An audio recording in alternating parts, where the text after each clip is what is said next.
Do you have any idea what Fibonacci sequence is?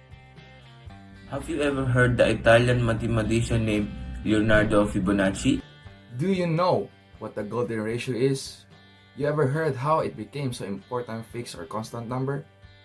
If you don't, then this is the video for you. Because this is everything you need to know to get up to speed on how the Fibonacci numbers and the golden ratio applies in nature.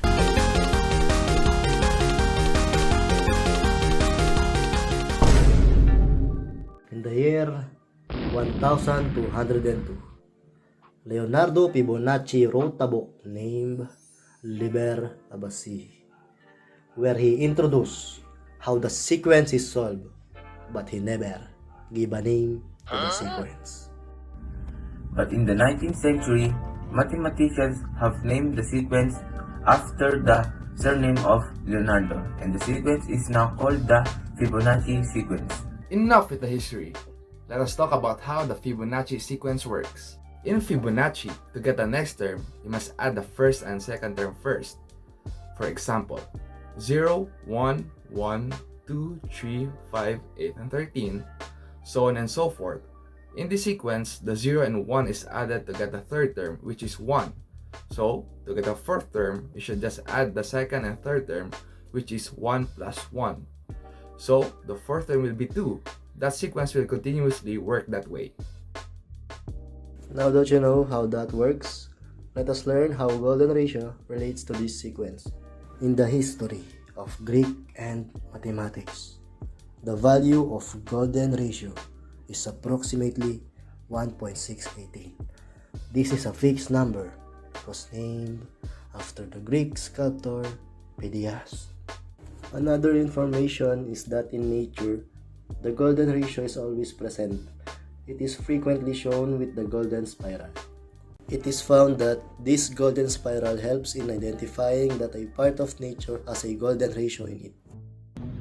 I wonder where can I find a golden spiral? Maybe this one? No.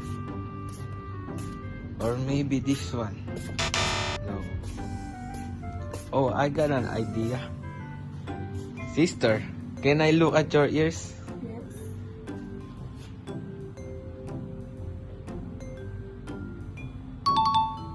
The ear has a Fibonacci sequence formed in our ears. Helps hearing better. Also, the ear has pi proportions in the spiral of the ear.